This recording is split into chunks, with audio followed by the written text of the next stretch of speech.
박창화 목사님 그 사역으로 제가 읽도록 하겠습니다. 우리들 강한 사람들은 강하지 않은 사람들의 약한 점들을 담당해 주어야 하고 자기 마음에 맞도록 해서는 안 됩니다. 우리는 각각 이웃을 기쁘게 하고 좋게 해주어 그를 세워주어야 합니다. 그리스도께서도 자기 자신을 기쁘게 하신 것이 아니라 너를 모욕하는 자들의 모욕이 나에게 임했다고 기록되어 있는 것과 같이 모욕을 당하셨습니다. 옛날에 기록된 것들은 모두 우리를 가르치기 위해서 기록되었으며 우리로 하여금 인내하는 가운데 그리고 그 글의 권고를 받음으로 희망을 가지게 하려는 것입니다. 인내와 권고의 하나님께서 여러분으로 하여금 그리스도 예수를 따라서 서로 같은 생각을 하도록 해주시기를 빕니다. 그리하여 여러분이 한 마음을 가지고 같은 소리로 하나님과 우리 주 예수 그리스도를 찬미하게 되었으면 좋겠습니다. 하나님의 말씀입니다.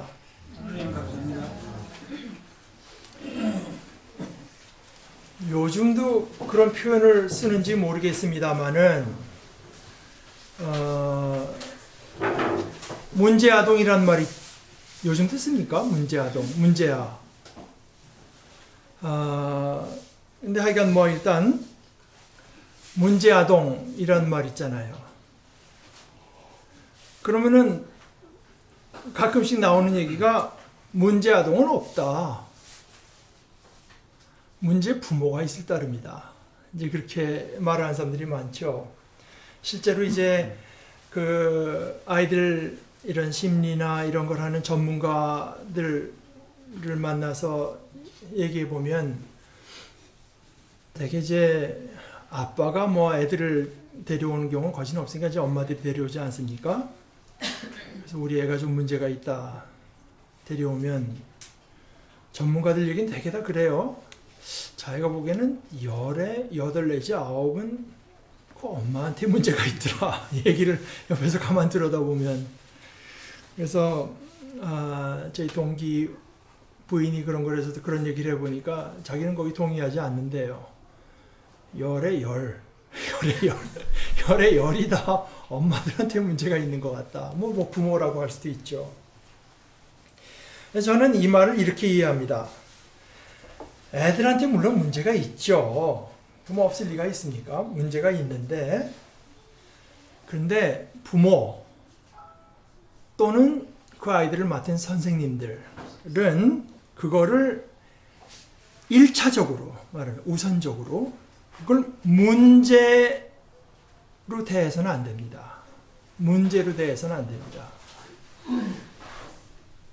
사회는 그렇게 볼 수 있죠. 별 관계가 없는 사람들은 문제가 있다. 이렇게 볼 수 있죠. 그러나 부모나 선생님은 그것을 문제라는 시각으로 우선 볼 것이 아니라 되려 어떤 약함,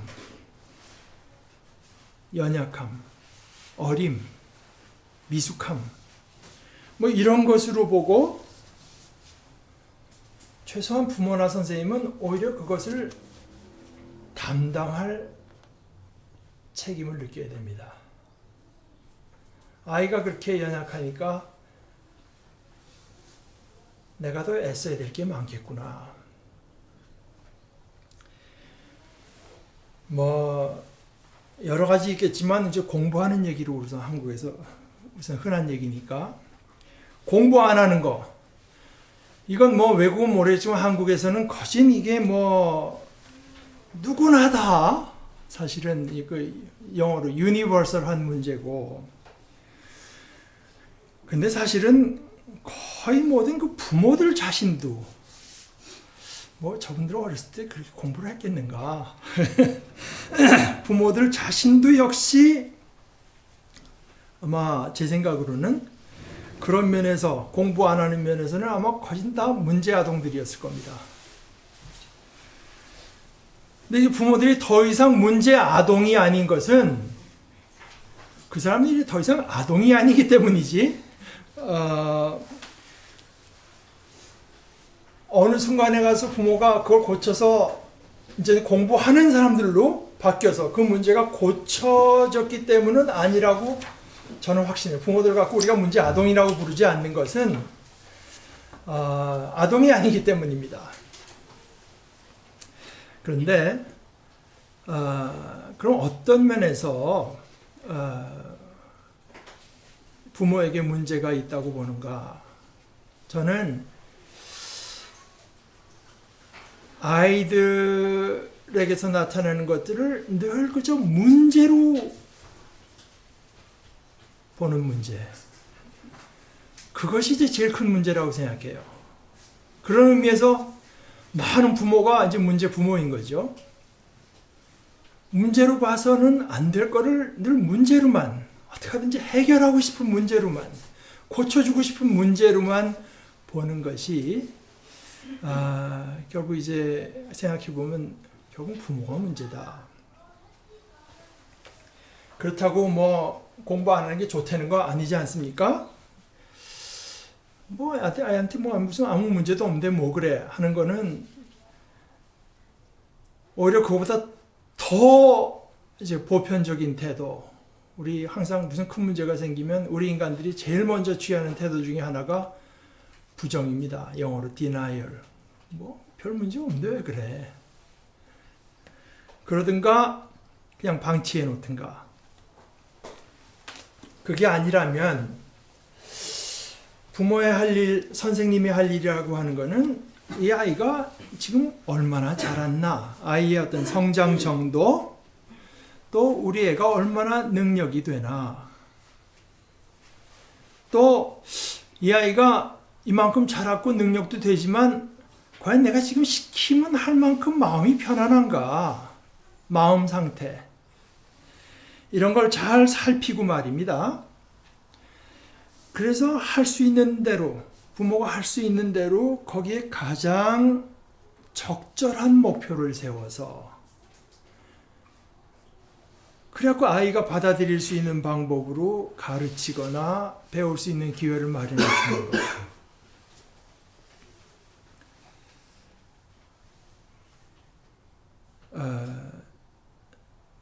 이제 정형외과 질병 중에서 진단 중에서 여기 팔이 이제 빠지는 병을 이제 팔꿈치가 빠지는데 이제 그 별명이 뭐냐 하면은 말하자면 그 보모 하여간 애 팔꿈치라고 말합니다.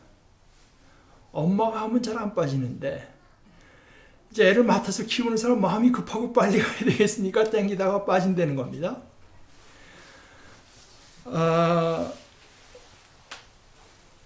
그런 아이들 전문하는 사람들이 하는 말 중에 이제 제가 주워 들은 것이, 그분이 그래요. 엄마 또는 아빠, 뭐 부모가 할 일 중에 하나가 태스크를, 애가 할 일을 break into small pieces. 애가 지금 할 수 있는 만큼 조금씩 잘라서 애가 할 수 있게 해주는 거. 이거 부모의 책임이다. 그렇게 하지 않고 야, 너 가서 공부 좀 해라. 이거 참 황당한 얘기입니다. 사실 애로서는 공부 좀 해. 너 가서 책 좀 읽어라 하는 대신에 오늘은 너 이 책을 갖고 여기서부터 여기까지 읽어라. 이렇게 하는 것은 그건 부모의 책임입니다. 애는 아직 모르니까요. 애가 약하기 때문에 그나마 강자인 부모가 담당해야 되는 몫입니다. 이에 비해서 그저 공부해, 뭐 책 읽어, 또는 그냥 여기저기 그냥 되는 대로 학원에 보내놓고는 그저 잘 되기를 그냥 바라는 거. 이게 바로 오늘 성경에서 말하는 자기를 기쁘게 하는 것입니다. 자기를 기쁘게 하는 것. 아까 말한 현실 부정, denial 또는 방치, 그것도 결국 자기를 기쁘게 하는 것입니다. 근데 이게 사실 이제 부모 자식 간의 문제뿐이 아니라 의사들도 그렇습니다. 뭐 제가 가끔 보는 바지만 지난주에도 그런 경우가 있었는데 뭐 아이가 군인 아이가 무릎이 아프다고 왔어요.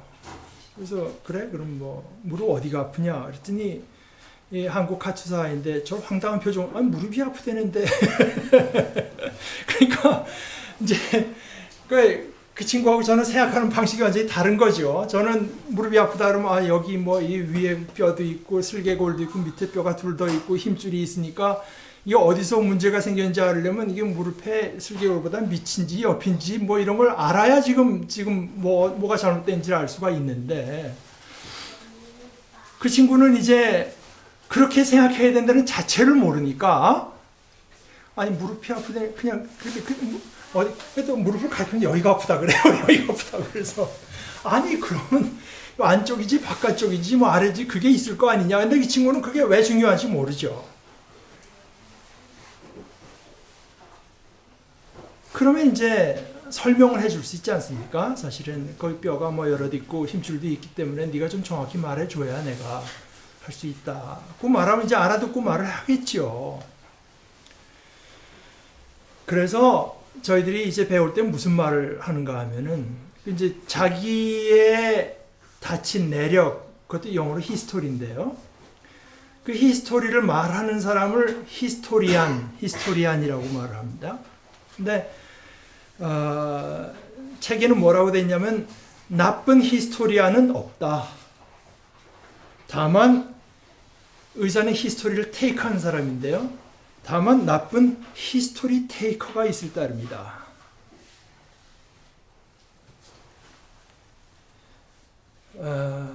뭐 책도 마찬가지입니다. 책도 되게 이제 어떤 목사님 한 분이 말하기를 마태, 마가, 누가, 요한 중에서 자기는 누가복음이 제일 영어로 자꾸 말해서 미안하면 reader friendly 독자를 제일 감안하고 쓴 것이라고 본다. 뭐 다른 성경이라고 불친절한 것은 아니지만 다른 분들이 구원하고 말 것을 누가는 죄사함을 받는 뭐 구체적으로 읽는 사람이 구원이라고 하는 것을 더 쉽게 이해할 수 있도록 많이 감안을 해줘서 썼다. reader friendly. 그것은 읽는 사람이 약자이기 때문에 그것을 이해하고 있는 강자 편에서 뭐 그냥 구원하고 한마디로 말해보면 편할지 모르지만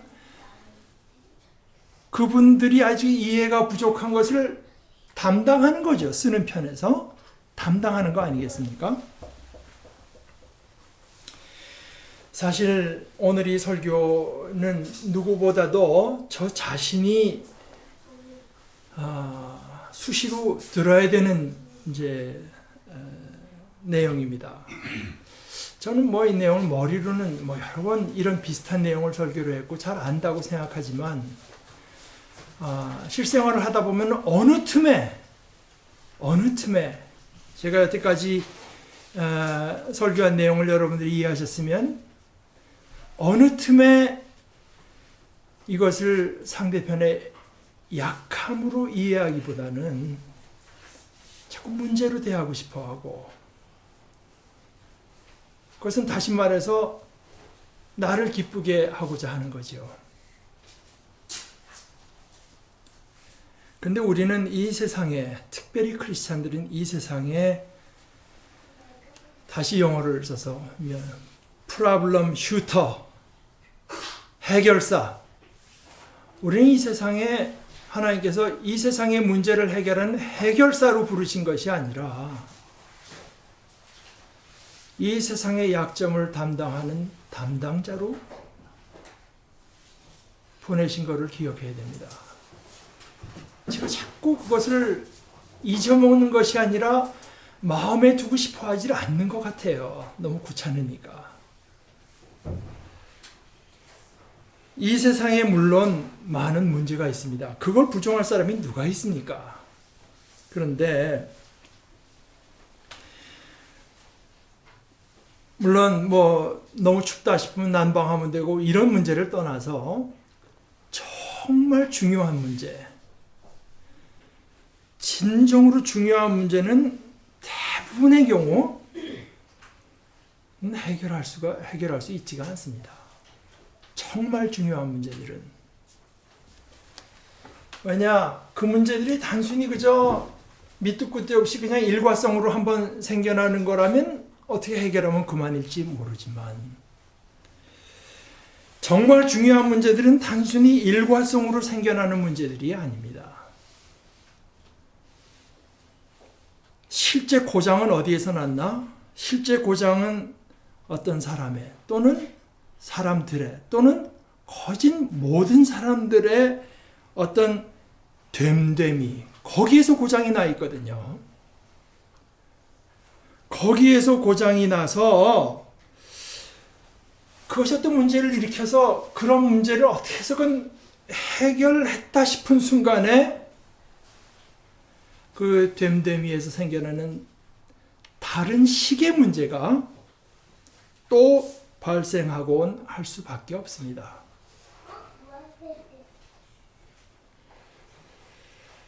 그런데 우리들의 이 됨됨이, 잘못된 됨됨이, 고장난 됨됨이를 그 자체를 고칠 수 있다면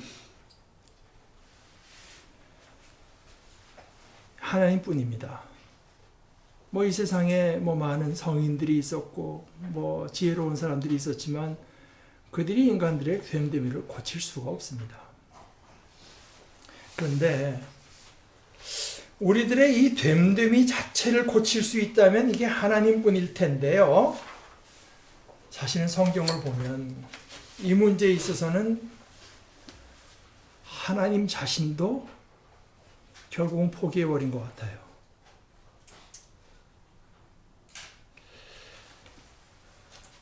이것이 예를 들어서 구약 성경에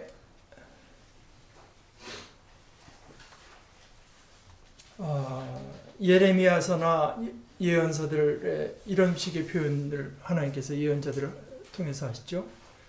표범이 자기가 가지고 무늬를 바꿀 수 있느냐.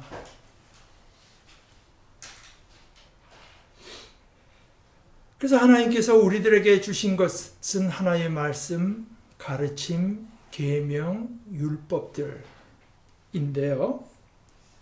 그런데 그것으로도 예를 들어서 우리가 지난주에 본 로마서 8장 3절의 율법은 사람이 육체로 말미암아 약해진 까닭에, 말하자면 사람의 됨됨이가 너무나 잘못되어 있기 때문에 율법 자체, 하나님의 율법이지만 그 율법은 아무것도 할 수가 없었다. 우리가 지난주에 배운 것처럼 하나님께서는 우리들에게 생명을 주시고 더 생명을 풍성하게 해주시기 위해서 인도의 말씀으로 가르침을 주시고 계명을 주시고 율법을 지켜서 우리가 그걸 지키면 참 복된 삶을 살게 하시려고 주셨지만 우리 인간 속에 있는 단단히 잘못된 됨됨이는 그 율법을 가지고도 말입니다.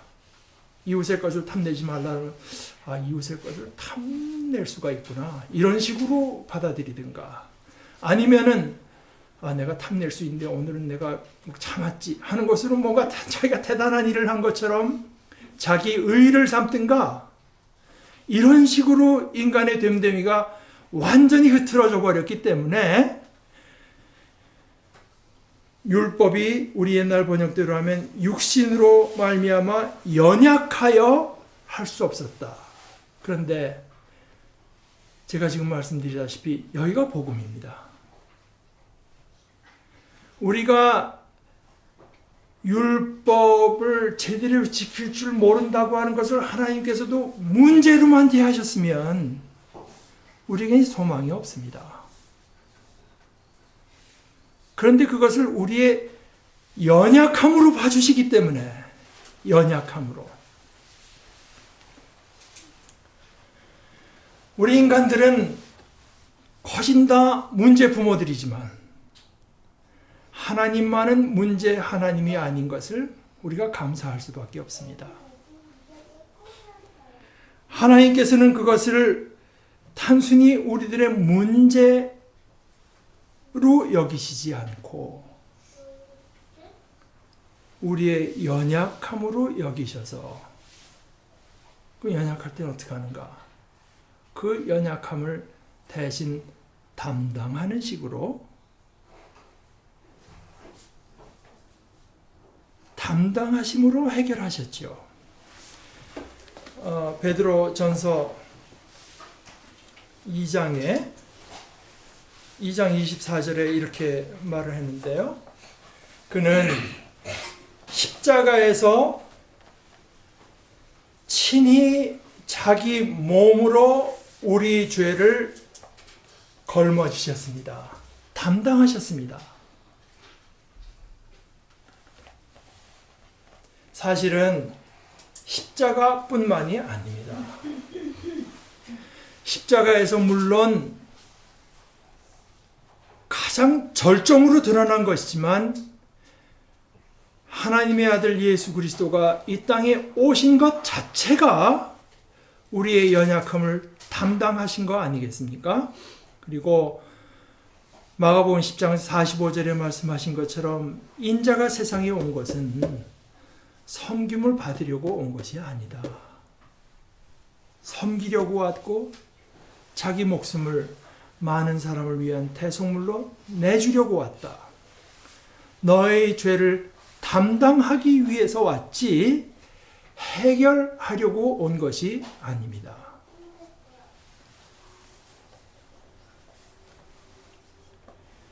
이렇게 말할 수 있습니다. 정작 중요한 문제 해결은 담당함으로써만, 어떤 데 해결이 안 될 수도 있죠. 개선이라고 하는 것도 그렇습니다.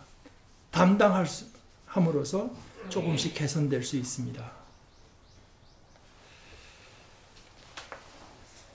그런데 그리스도께서 오시고 십자가를 지신 것은 물론 우리 죄를 담당하셔서 우리로 하여금 모든 죄에 대해서 죽고 의를 위해서 살게 하시려는 것이면서 또 어떤 의미가 있는가 하면 그 앞에 21절에 베드로전서 2장 21절에 말하기를, 왜냐하면 여러분이 부름을 받은 것은 바로 이렇게 하라고 하는 것이기 때문입니다. 그리스도도 여러분을 위하여 고생을 당하셨고 여러분으로 하여금 그의 발자취를 따르도록 하려고 모범을 남겨두셨으니 말입니다. 다만 우리 죄를 담당하기 위해서뿐만이 아니라 그 속죄의 은혜를 입은 우리들더러도 이렇게 하라고, 담당하려고. 이 세상에 해결사는 많습니다. 정작 이 세상에 필요한 것은 담당자들이 필요한 것이고, 그래서 그리스도의 본보기를 따라서 담당하라고. 오늘 말씀으로 돌아가서 우리들 강한 사람들은 강하지 않은 사람들의 약한 점들을 담당해 주어야 하고 자기 마음에 맞도록 해서는 안 됩니다. 그러면서 그리스도를 본으로 내세웁니다. 그리스도께서도 자기 자신을 기쁘게 하신 것이 아니라 너를 모욕하는 자들의 모욕이 나에게 임했다고 기록되어 있는 것과 같이 모욕을 당하셨습니다. 그리스도께서 그렇게 우리 죄를 담당하시기 위해서 고난을 겪으시고 심지어 자기 자신을 십자가에서 내어주신 것은 우리를 구원하기 위해서뿐만 아니라 우리들더러도 그렇게 하라고. 그것이 일종의 하나님의 원리인 것을 우리에게 보여주신 것을 우리들이 늘 명심했으면 해요. 제가 처음에 운전 배울 때 저희 집사람 하고 가까운 분이 저한테 운전을 가르쳐 주시면서 처음에 이제 저 차에 들어가서 운전석에 앉기 전에 그분이 한 얘기가 이제부터 나랑 차를 몰고 나갈 텐데 마음속에 브레이크 그걸 늘 생각하고 있어야 된다. 상황이 벌어지면 일단 쓰십시오. 저 차가 뭔가 이렇게 하다가는 사고가 납니다. 이 상황을 파악해서 대책을 일단 쓰면은 별 문제는 없다. 쓰고 나서 그 다음에 파악해야 된다. 우리 의사들에게 하는 하나의 그 격언이라고 할까? 의사 윤리 중에 첫 번째가 뭐냐면은 영어로 그것도 미안합니다. First, do no harm. 이 사람이 뭐 때문에 왔나? 뭐 어떻게 해서 도울까? 하기 전에 네가 늘 마음속에 두고 있어야 될 것은 네 앞에 있는 환자를 해치면 안 된다. 그 우리가 오면 언제나 그렇습니까? 이 문제는 뭐야? 어떻게 하면 고칠 수 있나? 이 생각만 하게 되죠. 운전하다가도 실력은 없으면서 뭐야 하다 보면 사고가 나죠. 우리의 마음속에 늘 나는 하나님께서 나를 부르신 것은 문제를 해결하는 것은 뭐 하나의 지혜를 입어서 어떻게 하건 담당자로 우리 가운데 연약한 사람이 있어서 미숙한 태도를 보이면 갈등이 생길 수 있지 않습니까? 그 몫을, 그 어려움을 내가 담당하라고.